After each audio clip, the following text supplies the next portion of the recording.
Halo, selamat pagi teman-teman trader. Apa kabar kalian hari ini? Semoga semuanya dalam keadaan sehat ya. Kembali lagi di YouTube channel Vintage Markets Indonesia dalam segmen mapping dan analisis pasar emas XAUUSD untuk satu minggu ke depan. Hari ini Rabu tanggal 30 April tahun 2025.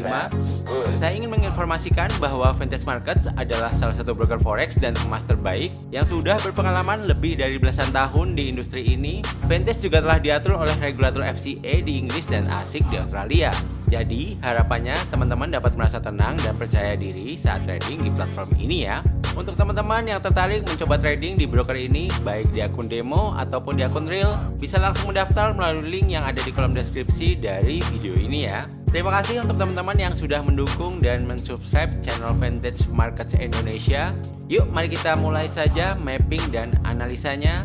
Tapi sebelum kita mulai, saya mau review dulu analisa dan mapping yang sudah kita buat di video di hari Rabu tanggal 23 April tahun 2025 kemarin ya teman-teman. Nah teman-teman bisa lihat garis putus-putus vertikal yang ada di sini. Ini tanggal 23 April ya, waktu saya bikin video mapping dan analisanya ya.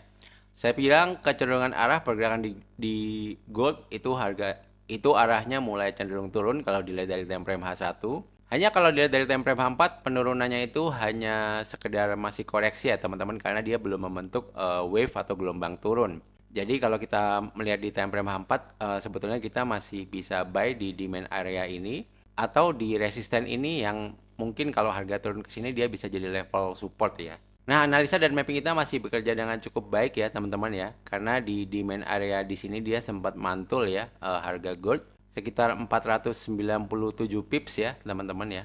Nah, ini teman-teman bisa lihat ya, dari 3.291 dia sempat naik ke 3.339.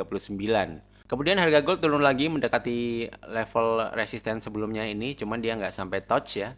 Dan harga mantul lagi ya di sini sekitar hampir 1000 pip ya. Kemudian dia harga turun dan dia masih bermantul-mantul di area demand yang ada di kisaran sini ya teman-teman ya.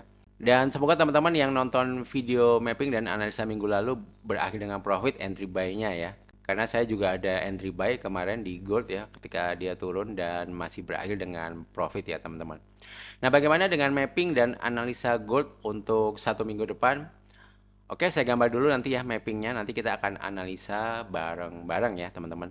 Nah teman-teman, saya udah gambar area supply dan demand ya dari chart gold ini ya, teman-teman bisa lihat ya. Dan untuk kondisi pergerakan harga untuk gold untuk saat ini bisa kita bilang ini masih cenderung sideways ya teman-teman. Kalau teman-teman lihat di shape yang biru muda ini ya, dia sideways di sekitaran ini ya teman-teman. Jadi ini area sideways-nya di kisaran 3371.63 sampai 3259.36 ya. Jadi dia masih bolak-balik di sini aja ya teman-teman ya.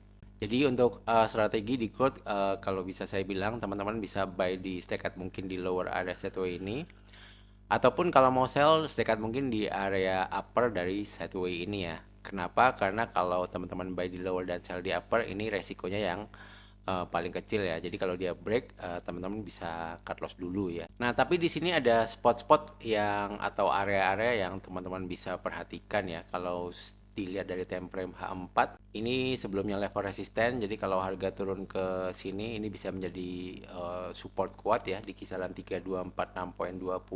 Kemudian ada demand area di kisaran 3215.41 sampai 3192.34. Ini juga bisa menjadi demand area yang kuat ya.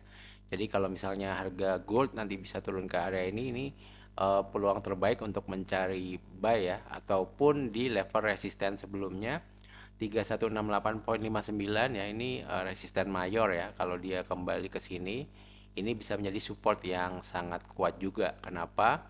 Karena di time frame H4 di sini ada EMA 200 ya. Moving Average Exponential 200, di mana ini bertepatan dengan level resisten sebelumnya.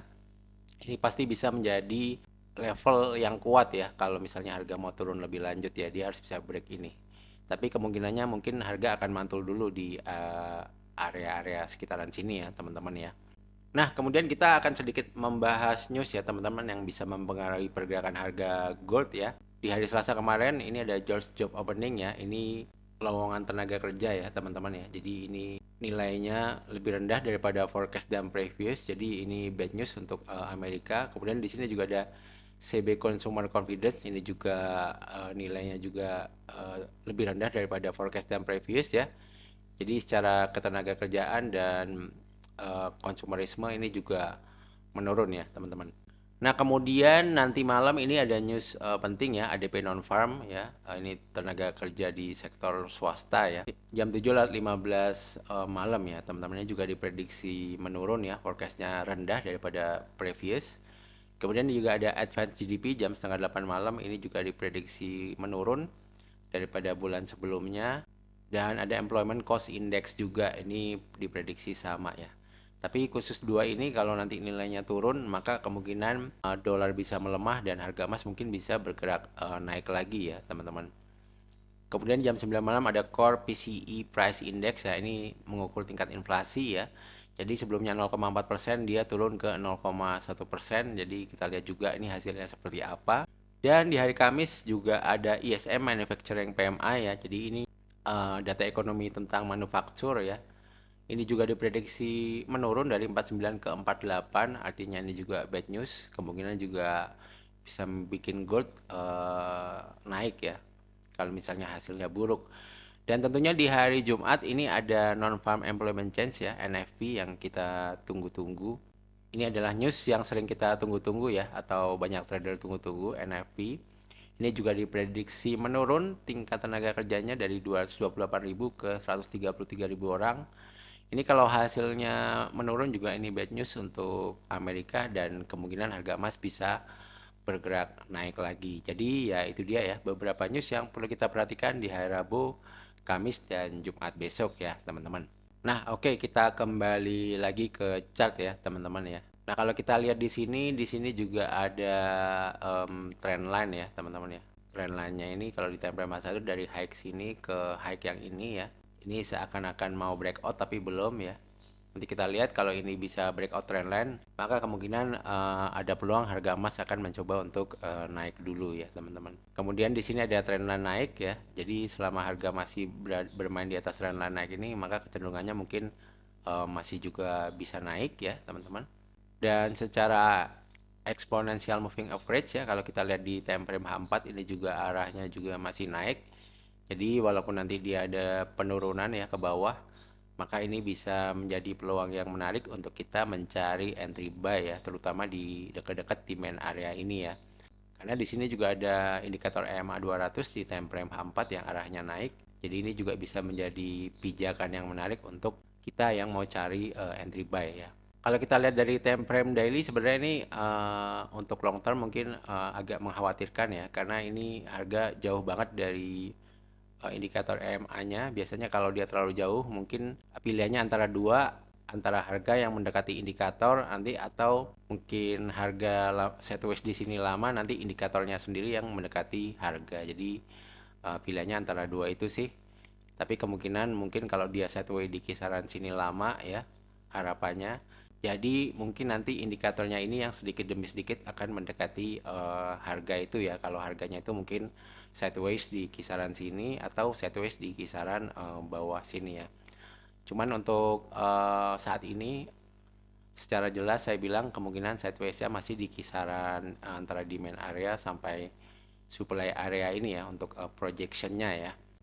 Maksudnya untuk projection-nya itu mungkin ini analisa kedepannya mungkin harga gold itu bermainnya di kisaran demand area ini sampai supply area ini ya. Jadi mungkin dia akan sideways lama di sini sampai nanti mungkin ada news yang bikin harga gold bisa break high lagi, atau bahkan ada news yang bikin harga gold mungkin koreksi lebih dalam lagi ya. Kira-kira seperti itu teman-teman. Jadi untuk strateginya tadi yang mau cari buy itu udah cukup jelas ya teman-teman ya. Kalau bisa nunggu harga gold turun dulu ke lower area sideways ini ya, atau di level support yang ada di sini, atau di demand area yang ada di sini ya kalau untuk pilihan entry buy-nya. Kemudian kalau teman-teman yang mau entry sell bisa juga di upper area sideways ini. Jadi kalau dia break cut loss dulu, nanti teman-teman bisa cari sell lagi di dekat atau di supply area ini ya untuk opsi sell. Kemudian untuk opsi sell selanjutnya tentunya ada di supply area yang selanjutnya ya. Tentunya kalau harga break supply area tentunya teman-teman harus cut loss dulu ya.